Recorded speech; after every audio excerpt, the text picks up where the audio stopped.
राधे राधे महाराज जी।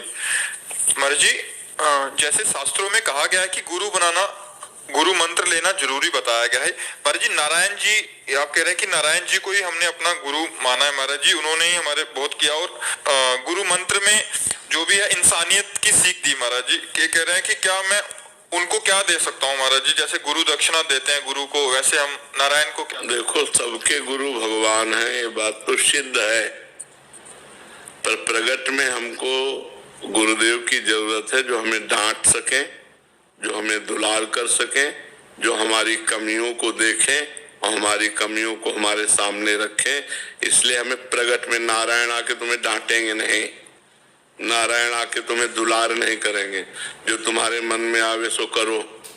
इसीलिए नारायण भगवान स्वयं गुरु रूप में प्रकट होते। बन्नो गुरुपद कंज कृपा सिंधु नर रूप हरि, महामोह तम पुंज जासु बचन रवि कर निकर।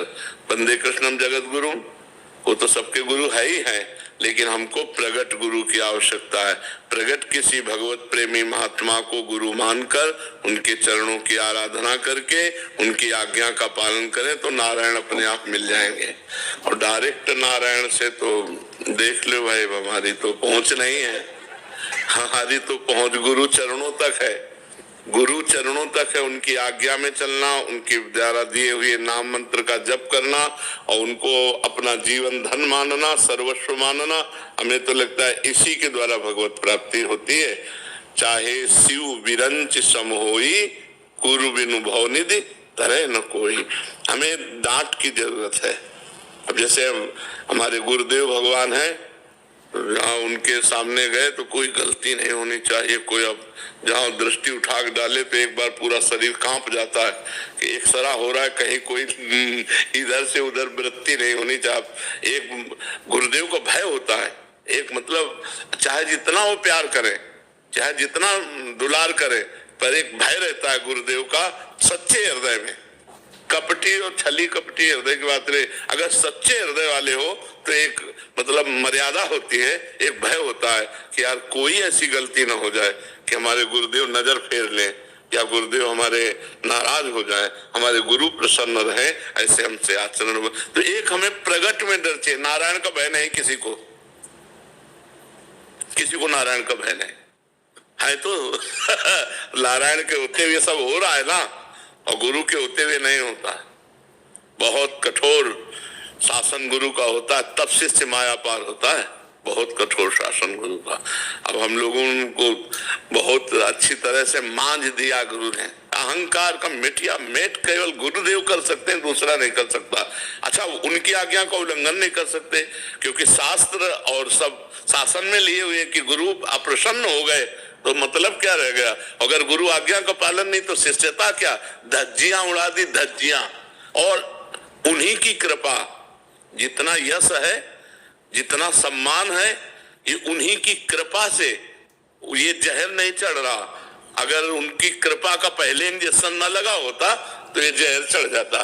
सम्मानम कल्याति घोर गर्णम नीचापमानम सुधा, श्री राधा मुरली धरो भज सखे वृंदावन माते। सम्मान जहर है। ये अपना जब नशा चढ़ता है ना तो अहंकार पुष्ट हो जाता है कि हमें हजार लोग प्रणाम कर रहे हैं, हमें हजार लोग मान रहे हैं, भगवान से विमुख हो जाता है। और जब गुरु कृपा होती है तो चाहे पूरा विश्व नमस्कार करे, उसका कोई असर नहीं होता, क्योंकि गुरु कृपा कवच होती है। तो हमें लगता है प्रगट गुरु की आवश्यकता है। कुछ न होने पर कोई अपराध गलती नहीं है और सेवा में लगे। निकलो बाहर जी, निकलो बाहर, निकलो गेट के बाहर निकलो। अब आज्ञा हुई तो तुरंत गेट के बाहर निकले, तुरंत चिट्ठी बंद, ताला लग गया। अब बाउंड्री से जाकर महाराज जी कोई गलती हो तो क्षमा कर दो, हमें सेवा दे दो। मतलब अब इसका अहंकार कहाँ है, अब इसकी क्षमता कितनी है, अब ये कितना सहनशील है। ऐसे वो बाद में समझ में आता था, उस समय तो केवल जलन होती थी कि क्या गलती हो गई, क्यों गुरुजी ऐसा कह रहे। मतलब ऐसे नहीं कसा गुरुदेव ने, ऐसे कर, चूंकि बच्चापन से बाबा जी रहे और सन्यासी रहे तो महाराज जी को लाना था एकदम निरहंकार दैन्य भाव में। प्रिया प्रीतम की प्रेम में तो दैन्य चाहिए। तो अहम ब्रह्मास्म का कठोर हृदय और दासोहम में परिवर्तन करना सबसे कठिन बात होती है।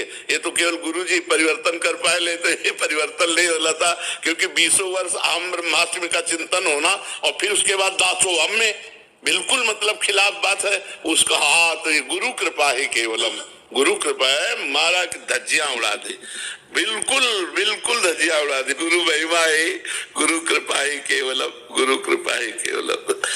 महाराज जी उसके बाद आपको कृपा का अनुभव हुआ? अरे प्रतिपल उसी समय कृपा का अनुभव होता था कि मेरे गुरुदेव कितने कृपालु हैं। जिस रज को ब्रह्मा शिवादि याचना करते हैं, किशोरी तेरे चरणन की रज पाऊं, उस रजन को उड़ उड़ कर हमारे मस्तक पर लग रही, हमें ब्रजवासियों की चरण धूलि में लौटने का सौभाग्य मिल रहा है। अगर ये कृपा न होती तो जिंदगी में न कर पाता है। जो सेवा करनी थी वो जिंदगी में न कहा, उसी सेवा ने हमारे हृदय को अहंकार रहित, हमारे हृदय को भगवत प्रेम के लायक वही सेवा बनाए। सेवा से ही बात बनती है, कृपा ही कृपा है, गुरुदेव की कृपा ही कृपा है। बिल्कुल। महाराज जी एक प्रसंग आप सुनाते हैं, जब आप रोटी मांगने तो महाराज जी ने बोला कि हाँ यही अन्योर में था, अन्योर में महाराज जी ने कहा रोटी मांग के लाओ, तो शायद उन्हीं के संकल्प से हम उसी द्वार में पहुंचे। तो हम कहा राधे श्याम, दो चार आवाज लगाई तो एक रोटी और प्याज की चटनी। तो प्याज में गंध होती है, तो जो ही ऐसे आया सोई गंध लगा, हम कहा अरे यार प्याज इसमें पड़ा, सोई देखा सूकर निकला घर से। गुरु जी के पास गए और कहा महाराज जी ये किसी चतुर्वर्ण का घर है। जो ही चतुर्वर्ण का सो चढ़ बैठे महाराज जी। महाराज जी ने कहा ब्रज में भगवान के प्रिय पार्षदों के सिवा कोई है? वो गलती हो गई। तो बोले इस रोटी को हैंडपैप से धो, आधी हमें लाओ और आधी तुम लो। गुरु कृपा। हम ये बिल्कुल पक्की बात कहते हैं कि अगर जगत में कोई माया पर विजय प्राप्त कर सकता है या कोई महान बनेगा, उसके मूल में उसके गुरु की कृपा होगी।